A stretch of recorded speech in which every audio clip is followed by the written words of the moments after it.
beberapa orang itu menilai bahwa puasa ini kan menahan hawa nafsu. Nah, yang menarik ini implementasi di zaman ini ya. Nafsunya ini kan ya bukan hanya makan minum ya. Nafsu media sosial terus kayak gitu. Nafsu komentar. Nafsu menyebarkan berita-berita yang nggak benar, itu kan nafsu juga. Itu terus gimana itu cara puasa itu? Ukurannya dulu. Iya, pada hakikatnya puasa itu adalah ketika kita 1 tahun, dari sisi lain kita bisa memahami 1 tahun kita bisa makan, 1 tahun kita bisa minum semau kita bisa apapun yang dihidangkan kita bisa santap. Tapi puasa adalah ada momentum yang penting adalah bagaimana kita menempa diri kita. Menempa dalam rangka mengolah hawa nafsu. Es kelapa itu halal nggak? Halal. Habis maghrib. Iya kan? Iya kan? Es teh manis itu halal. Kapan? Habis maghrib. Ya. Istri berhubungan dengan istri itu halal. Kapan? Habis maghrib. Habis isya lah, buru-buru sekali. Kena kita. Ini buru-buru. Jadi menahan nafsu hanya dalam hitungan 12 jam, kita sanggup atau tidak? Demi apa? Demi Allah, karena itu directnya langsung Allah. Tadi kita kembalikan lagi. Tidak bisa kita dusta-dustakan. Kita bisa mendustai orang lain, tapi nggak bisa mendustai diri kita. Nah, dalam maknaan menahan hawa nafsu, sekarang pemirsa yang dirahmati Allah Subhanahu Wa Taala, tentunya godaan-godaan kehidupan. Dalam menggelincirkan kita, godaan-godaan setan dalam menggelincirkan kita dari Allah, godaan-godaan setan dalam hawa nafsu dalam menggelincirkan kita dari jalan yang benar. Itu pada hakikatnya adalah memang dari awal penciptaan kita seperti itu. Manusia itu memang ketika setan berkata, la uwiyannahum ajmain, saya akan sesatkan mereka ya Allah semuanya. Tapi kesesatan itu ada 2. Minimal lah 2, walaupun para ulama bagi berapa. Kesesatan itu bisa terjadi, 1 dikarenakan setan. Satunya? Ya, bisikan setan. Alladzi waswisu fi sudurin nas minal jinnati wan nas.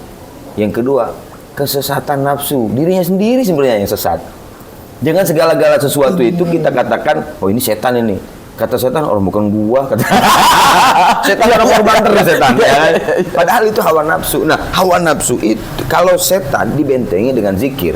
Tapi kalau nafsu adanya di diri, maka terjadilah kita mengerem, ada rem, ada gas, ada rem, ada gas dalam nafsu kita. Iya. Itu kadang-kadang susah disadari loh ya. Ini sebenarnya kan misalnya orang emosi apa ya, misalnya ada kita lihat baca status atau berita miring, komen kenceng, ini dosa yang tidak berasa. Dosa yang tidak berasa. Pemirsa yang dirahmati Allah, handphone ini adalah salah satu cobaan dari Allah Subhanahu Wa Taala buat kita, karena tidak semua cobaan itu pahit. Kadang cobaan itu juga sesuatu yang manis. Sebagaimana gula juga terlalu banyak bisa diabetes. Betul. Nah, jadi kalau sekarang ada orang yang menyangka bahwasanya cobaan hanyalah penyakit, cobaan hanyalah finansial yang tidak stabil, akan tetapi kadang-kadang finansial yang begitu banyak itu juga cobaan. Genit apa enggak dia? Iya. Yang banyak itu menjadi cobaan. Jadi Imam Ghazali pernah berkata, jangan beranggapan bahwasanya cobaan itu hanya sesuatu yang pahit. Kadang-kadang yang manis itu juga cobaan. Yang manis-manis loh ya. Iya. Kalau dikorelasikan dengan kita menjaga diri daripada apa-apa yang kita tulis, apa-apa. Nah, ini momentumnya adalah pemirsa ketika Ramadan. Ketika Ramadan kita menjadi berupaya untuk tidak selalu mengikuti hawa nafsu kita.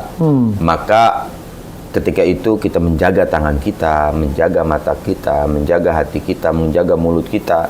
Kalau dulu dosa lisan, dosa lidah itu kalau dulu adalah diungkapkan, tapi dosa lidah sekarang bisa berpindah ke tangan. Nah, ketika mengomentari sesuatu yang tidak perlu, karena semua sekarang menganggap dirinya sebagai ahli dari segala ahli. Netizen. Iya. Ketika bicara perihal ini, dia ahlinya. Mengomentari ini, dia ahlinya. Mengomentari agama, dia ahlinya. Iya. ada satu ungkapan begini, lausakatal juhala, kalau seandainya orang-orang yang bodoh yang bukan pada bidangnya diam, laqallal khilaf, maka perselisihan kita akan sedikit. Permasalahan adalah semua orang-orang kita itu berkomentar atas yang bukan ahlinya. Saya misalnya ada pengaruh. Saya misalnya ada urusan bangunan. Saya bukan ahli bidang bangunan. Nah, bangunan misalnya, oh ini saya ingin bangun rumah dengan sekian, maka semennya sekian, ininya sekian, hitungannya sekian, nanti selokannya harus di sini. Saya nggak ahli. Tapi tolong ahli arsitektur jangan komentari agama juga, karena bukan bidangnya. Jadi ini bagaimana momentum Ramadan ini kita menjadikan itu sebagai momentum untuk kita menahan segala apapun yang ada di hadapan kita. Apa-apa yang dihalalkan oleh Allah pun harus ditahan sampai maghrib. Begitu. Oke. Ya, tapi ini misalnya kita tahu ya media sosial ini kan kadang-kadang datang dan pergi, status apa segala macam, kemudian makanan nih. Ini kan menggoda banget ini ya di dalam konteks Ramadan ya. Belum lagi misalnya tawaran pinjol, lalu ini mau pulang kampung. Ini gimana Pak? Ini ada ini loh Pak. Tunjuk gitu gimana Ge ya? Harus banyak-banyak auzubillah, membaca doa auzubillah min pinjol. Saya berlindung kepada Allah dari pinjol. Nah, ini pinjol ini selain juga merupakan sesuatu yang diharamkan oleh Allah Subhanahu wa taala.